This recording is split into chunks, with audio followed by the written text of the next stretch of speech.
Hey, good morning. Ito pala yung Honda Joker 90, no? Wala lang siyang emblem sa ngayon. Hindi pa naididikit. Pero paano ba malalaman na 90cc ang Honda Joker?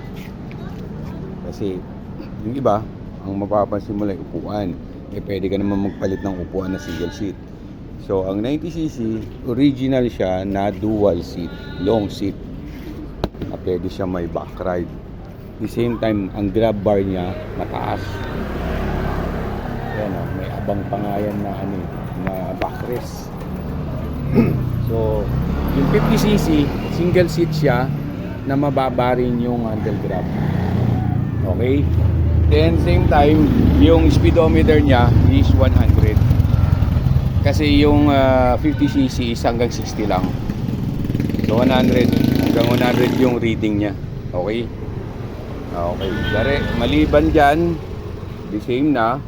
Pero may footrest siya, passenger, ang 90cc. Ang 50cc wala.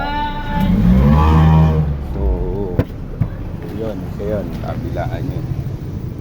Okay?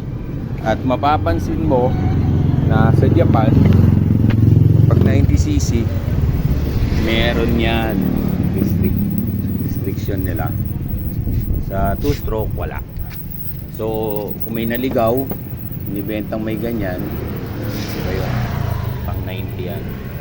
So yan, tubeless siya. The same na siya ng front. Yan. Body the same, seat loob the same, levers the same, original side mirror. So, yun. Same siya. So, yun lang, guys.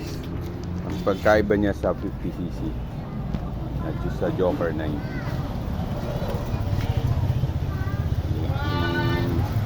Ito, sa top view.